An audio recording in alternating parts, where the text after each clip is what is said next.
PTI के शिबली फराज की खाली होने वाली सेनेट नशिस्त पर इंतखाबात कल होंगे। वोटिंग खैबर पख्तूनख्वा असम्बली में सुबह 9 बजे से शाम 4 बजे तक जारी रहेगी। पीटीआई के शिबली फराज की खाली होने वाली सेनेट नशिस्त पर इंतखाबात कल होंगे।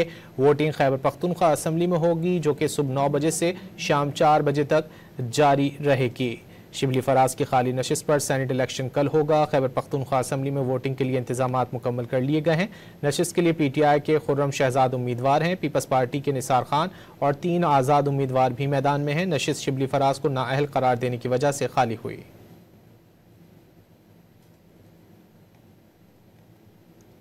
पीटीआई के शिबली फराज की खाली होने वाली सेनेट नशिस्त पर इंतखाबात कल होंगे। तफसीलात जानेंगे आरिफ हयात से। आरिफ, क्या तफसीलात? जी बिल्कुल, ये जो खाली नशिस्त थी शिबली फराज को नाअहल करार देने की वजह से ये खाली हो गई थी।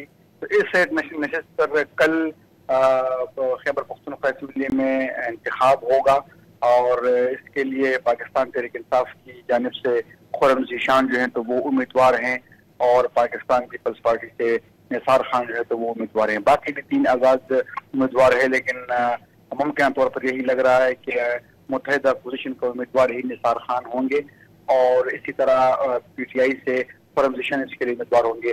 गुज़श्ता रोज पाकिस्तान तहरीक इंसाफ के पार्लिमानी पार्टी का इजलास भी हुआ था और उसमें सेनेट इलेक्शन के लिए तमाम तरह की असेंबली वो कर ली गई कि तमाम उम्मीदवार जो है तो वो पीटीआई के हिमायत याफ्ता जो उम्मीदवार है तो उसको वोट देंगे। तो कल इंतखाब होगा खैबर पख्तूनख्वा असम्बली में। सुबह 9 बजे से ये इंतखाब जो अमल है तो वो शुरू होगा शाम 4 बजे तक। उसके बाद फिर रिजल्ट जो है तो अनाउंस किए जाएंगे। जी बहुत शुक्रिया आरिफ हयात इन तफसीलात के लिए।